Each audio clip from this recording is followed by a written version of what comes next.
There is way more going on at the southern border with illegal immigrants, terrorists coming into the country. Today, I have an expert to help me go through this.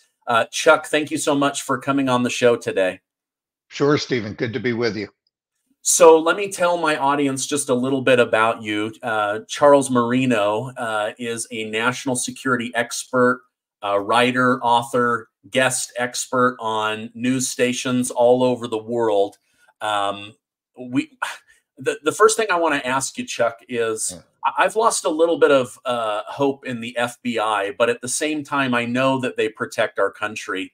FBI Director Christopher Wray has warned over and over again to Congress, national security committees, that the open southwest border poses a grave national security threat. Why is this information not enough to shut down the border? And are people outside of the White House in Washington, D.C., concerned about the border and the terrorist activity? Yes, to your last question, absolutely. This is the thing that is keeping law enforcement and intelligence officials up at night, is the inability of the U.S. government to thoroughly vet those migrants that are encountered in the southwest border from over 180 different countries, many special interest locations. These are designated locations where we know for a fact that terrorists reside and terrorist organizations are still active. And the other thing that we know is we've got over 2 million what are called gotaways. These are individuals, migrants that are not encountered by Customs and Border Protection and come into the country pretty much undetected. So you have no idea what they're doing, what their backgrounds are, and what their purposes are for entering the country. But as I typically say, it's the president that is responsible for setting the national security strategy of the country, which is why he owns this crisis entirely. Yeah. Okay, so you said something that I want to better understand. So it's not just we're finding terrorists at the border. It's that we know that they're coming from locations where our national intelligence knows that there's terrorist activities. That's how we're putting the one and one together to make two.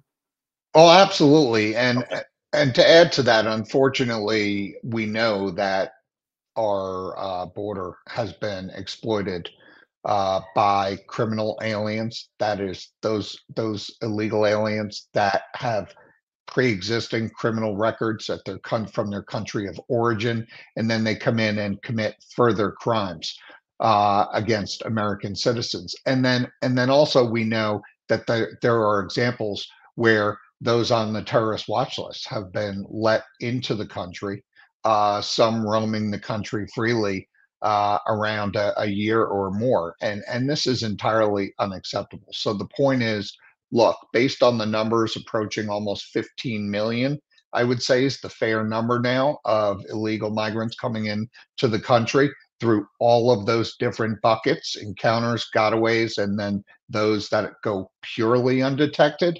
Um, the natural assumption is we've been beat here and been beat bad.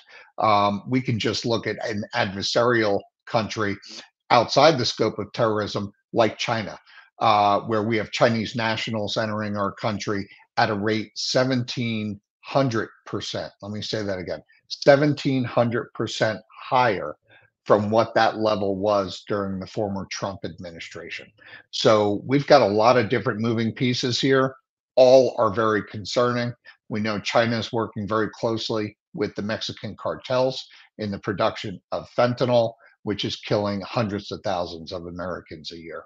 Yeah. I think when most people think of illegal immigrants coming in, they're thinking Mexico, they're thinking Central America, South America, but you're saying a 1,700% increase in the number of people coming from China? That's right. And historically, you would be correct with the point that you've made.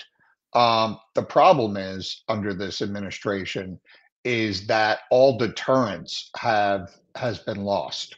And that is because the administration has taken the unprecedented action and I'll go into why it's unprecedented, of abandoning their federal responsibilities to secure the border and enforce the immigration laws.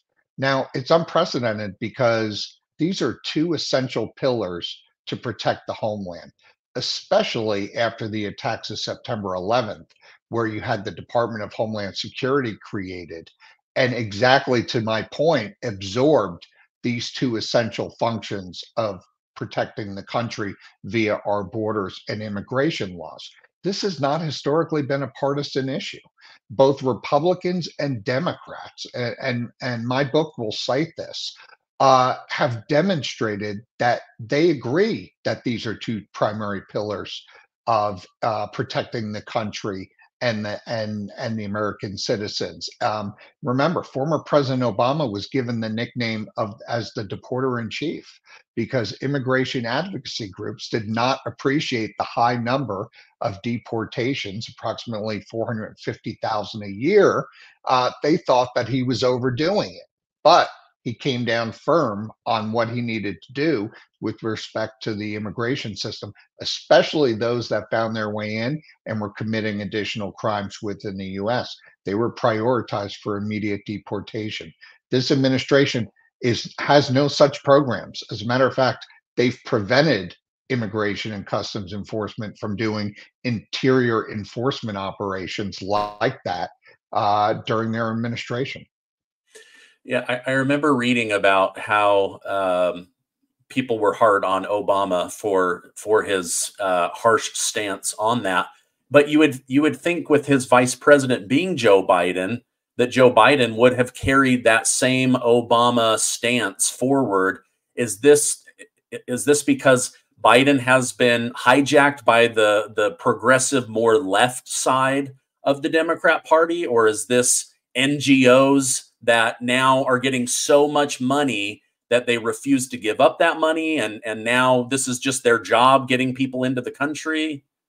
I think it's how the politician as an individual responds at the time with their campaign and then ultimately their administration, how they respond to that pressure. Look, I served in the Department of Homeland Security during the Obama administration for the Secretary of DHS. I know that there's always this consistent pressure and campaign for the United States to go softer on its immigration laws. I think it comes down to the individual. And I think when it came down to former President Obama, it was that he knew it was not good for the safety and security of the country. And he also knew that he couldn't sell it to the American people. And that was the right decision, which is why his numbers were where they were. But I think President Biden has obviously caved to that, and not only caved to it as an external party, but brought many of those immigration advocates into places like the Department of Homeland Security, Health and Human Services to now implement those far left policies. Interesting. Okay. So Obama couldn't sell it. So Biden just is cramming it down our throat, bringing in Yeah. all of the people. And I have to imagine that some of this started out with like kindness, like, oh, let more people into the country. But now it's gotten away from them so much that it's like, I don't know how you get it back except for a different administration that has a more pro legal immigration stance and an anti illegal immigration stance. Well, let me make this point, and we also focus on this in the book. The Biden administration, when they came in, said that they were going to be more humane to migrants than the previous administration. I think 3.5 years now into the Biden presidency, they have demonstrated that removing all structure and deterrence and enforcement actually makes the situation more dangerous. This is not just a national security crisis. This is also a humanitarian crisis, which we've always said from the beginning. So it actually provides for a safer message and a safer outcome when you have deterrence that prevents this dangerous journey from being undertaken in the first place. It removes the high number that we're seeing now of human trafficking, sex trafficking, drug trafficking. And let's remember, one thing I always point out to people is this doesn't end once people cross the border, however they cross the border. This continues within the United States. Many of these migrants are going to continue to pay back the fees that they're paying the cartels to traffic through services. And those services take a lot of different forms, and none of them are good for the United States. Yeah. How do they track people? Like I know some of them come in, they owe 5, 10, 15, $20,000. How does the cartel track them so that they can get their money back? Well, what they do is the family that remains in the country of origin is held to account. And if they don't stay in touch, and if they don't do what they need to do to pay back the fees and fulfill the promises that were made in exchange for being trafficked, the family that's left behind will be the ones to pay the price. And we're talking about grandparents, we're talking about parents, cousins. I mean, look, we see this all the time in Mexico. With respect to reporters, we see it with respect to politicians that are seeking to run for local office, especially. These are extremely violent outcomes, and so the cartel's word is good here in the sense that if they say you don't meet the criteria of fulfilling your obligations to us, they will seek retribution on those family members remaining behind. Okay. Wow, interesting. I was not aware of that. You mentioned this now being a humanitarian crisis. I think about these women and these little kids and the price they're paying with their bodies, and I can't imagine many of them don't have PTSD. It's Yeah. just it's a horrible situation. One thing, Chuck, that I wanted to better understand: NGOs, non-government organizations, are being given hundreds of millions of dollars of U.S. taxpayer money.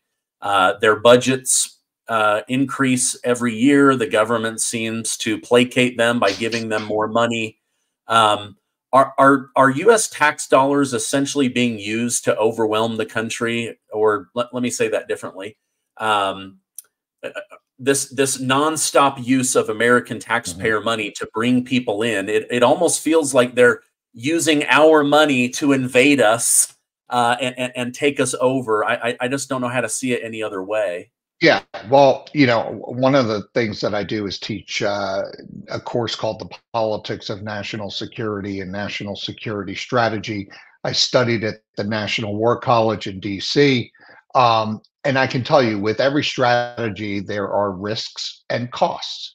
And so, what are the risks and the costs associated with this crisis that's been allowed to exist here under the Biden administration? And that is, Americans have been paying the price in a number of ways. One, in some cases with their lives via fentanyl and attacks from criminal aliens, as we discussed, coming into the country. And the other way is through their tax dollars. Now, one thing I'll correct you on is because I just spoke about this last night on Fox, is $2 billion is the latest number with the accounting that has gone to about 3 or 4 different NGOs. And now let's talk about the historical role of these non-governmental organizations and the current role under the Biden administration.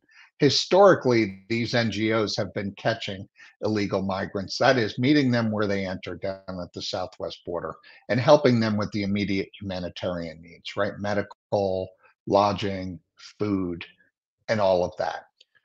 Where the NGOs are now is they're actually an active partner of the government, and they're doing the things that the government doesn't want to do or have the ability to do. Now, some of this has to do with plausible deniability on the part of the US government, and that's what they want to have.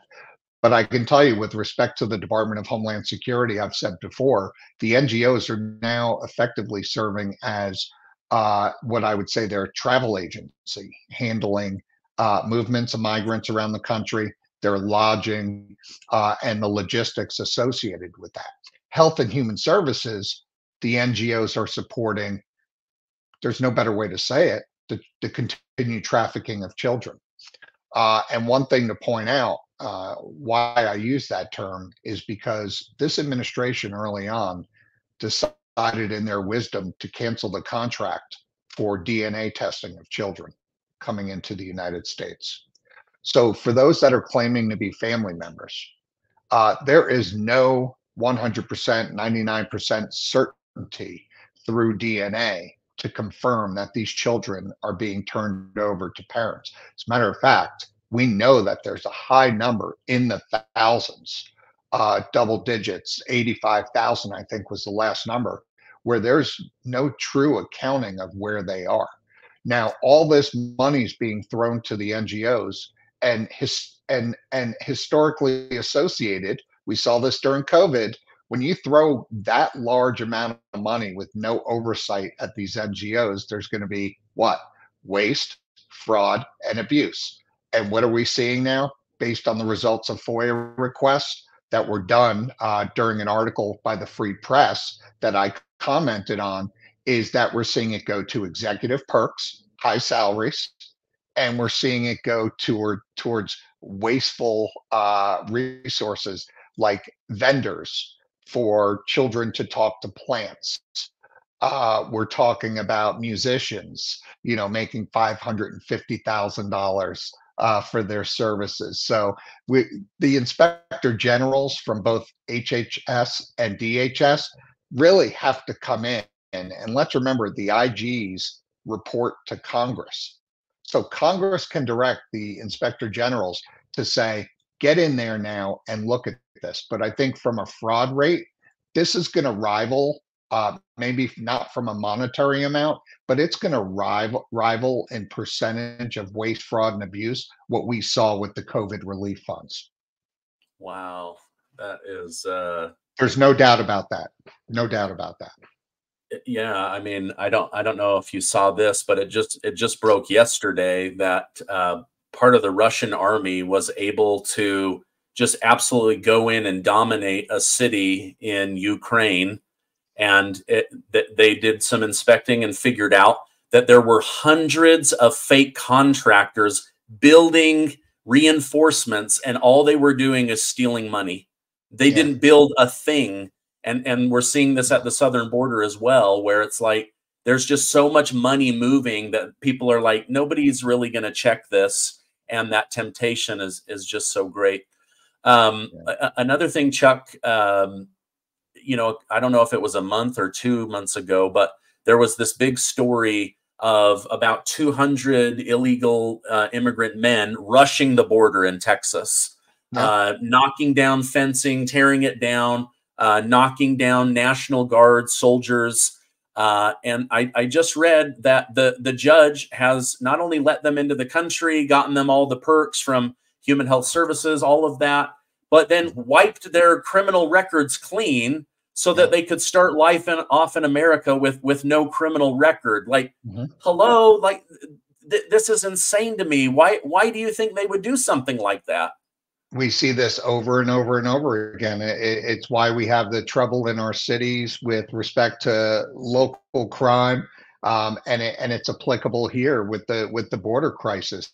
And that is, typically you need synergy between the law enforcement operations and the judicial. Now, with respect to what happened in Texas, as you know, there are some judges at the local level and the federal level that are not exactly pleased that Texas has stood up and started taking over the functionality, the historical functionality of the federal government when it comes to protecting and enforcing the border and the immigration laws. Now, my answer to that is, what is a state left to do when the federal government, the president, abandons these responsibilities that we spoke of earlier? Well, in that case, I say the state has every right, especially when they're a border state. But any state impacted by this crisis should be allowed to step up because the federal government is absent. So I think what you're seeing is you're seeing a little bit of a hangover on the judicial side of saying, listen, Texas Department of Public Safety, you shouldn't even be involved in this. You should not be doing this. Now, the problem with that is they do have a point, right? Because it is a federal responsibility statutorily.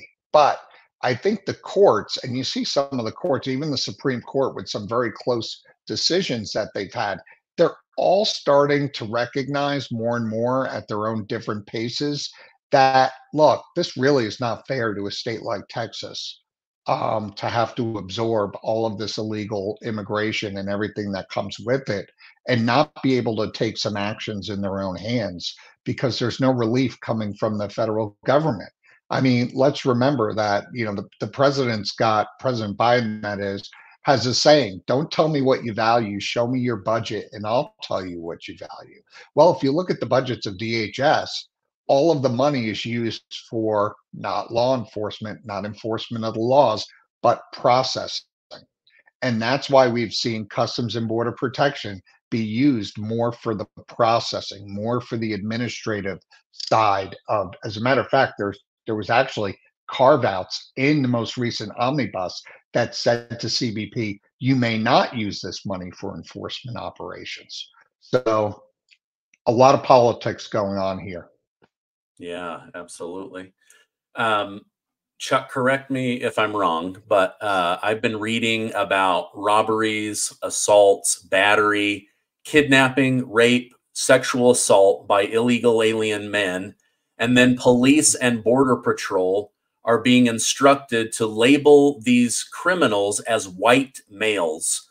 Is there any truth to this story? And is this to, if there is it to cover up the crime by letting it blend into a large population of Americans? Yeah, well, if you're talking about typically the additional crimes that are committed within the United States, I can't talk to the demographics that are ultimately being put down. I've heard some rumblings about that, but nothing that can be validated. What I can tell you, and the reason why they're getting away with it and remaining in the country after they commit these crimes, is because in many cases they're committing these crimes in sanctuary cities. Now, sanctuary cities should be something that is outlawed. And if it's not outlawed, the federal government does have recourse, that being the president, and that is withhold the federal public safety grants that go to sanctuary cities. These are to the tunes of hundreds of millions of dollars for all of these major cities. I mean, the high hundreds of millions of dollars that go to these cities that could be cut off by Congress to say, look, you don't practice public safety. You don't cooperate with the federal government when it comes to those in the country illegally committing crimes and sharing that information with ICE so they could immediately be deported. They don't do that. So cut off the funding. Former President Trump actually did that previously with the city of New York for a short time. And guess what changed? New York's policies during that time. As soon as they got the money back, a new administration came in, they went back to their same old practices of not working with ICE. But again, there's no accountability, no deterrence. And that's why the message is out globally to make the trip to the United States. You'll be taken care of. And if you commit crimes, you won't be held accountable. Wow. That is very frustrating.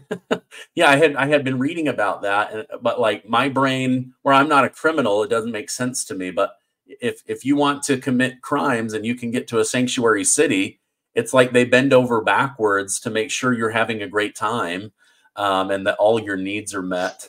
I know we're getting a little bit short here on time. You were at the executive level of the Secret Service. Why, Mhm. in your estimation, is Joseph Robinette Biden withholding Secret Service from RFK Jr., even though he's met all of the requirements as somebody running for president of the United States? Well, I'll say one thing about the agency which I served, and what I was most proud of was the apolitical nature of the organization.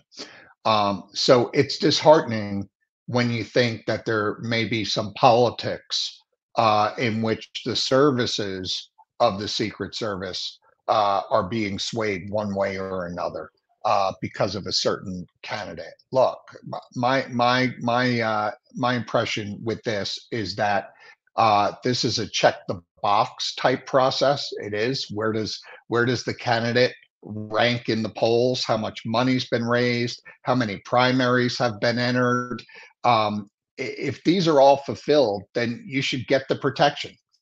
I know that there's been threat assessments done already. We know the threat level based on the history of the last name, and we know that some recent events would warrant protection by the Secret Service. This, unfortunately, comes down to two people that we've been talking about who are responsible for the border crisis. Once again, the president and the Secretary of Homeland Security. They are both key players in the assigning of Secret Service protection.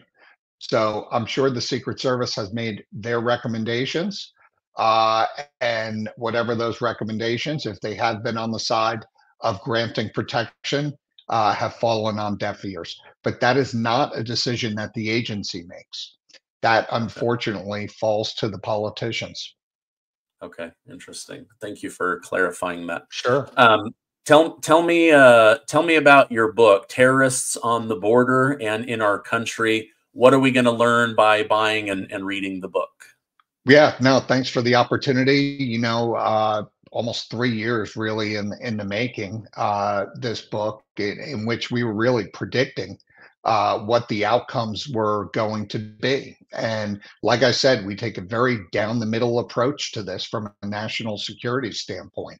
Either what's being done and has been done makes sense or it doesn't. And what we found out is, look, none of this makes any sense. It actually undercuts our entire national security apparatus and the efforts to keep the country and Americans safe. So we go through that very meticulously from the start. What were the decisions in the beginning to cause this crisis and get things to spiral out of control? Like I said, we take a look at the historical politics of this issue to demonstrate how unprecedented the actions of this administration actually are. We look at our tenuous relationship over the years with Mexico, how that's been flourishing, and at times how it's not, like now under this administration. But ultimately, we go through solutions. What needs to be brought to the table to fix this? Because, quite frankly, 4 more years of this, if we do the math and simply multiply it by two, um, can the country really handle close to 30 million illegal migrants of unknown backgrounds being allowed to roam the country? Never mind our sovereignty, as we're defined by our borders and our culture and our shared experiences. But what does this do to the country from a security standpoint? I fear that another 4 years of this would be very, very hard to overcome. But I'll tell you, if we get a switch in administration after this initial 4 years, there is a way to fix this. And deportations, I know the term mass deportations are being used. These would have to be sequenced deportations, obviously starting with those national security concerns, violent criminal concerns, and immediately starting from there. And then you have to go after those that are given the notices to appear that never show up. And you got to start rounding them up and deporting them. So there is a sequence that's possible to achieve getting many of the people that showed up into the country illegally out. Okay, interesting. Very cool. Thank you very much for coming on, sharing all this Sure. wisdom and knowledge. I know that you're a very busy guy. The book is great. I'm going to put a direct link down below so that people Thank you, can go get Stephen. it. Chuck, if Thank you. people want to follow you online, what is the best place that I can push them towards? Yeah, sure. My website is charlesmarino.com, or you can follow me on X at Charles_Marino. Okay, I will put those down below as well. Thank you so much for coming on. I hope you have a great rest of your day. Thank you, Stephen. Yeah, you too. I enjoyed it. Thank you.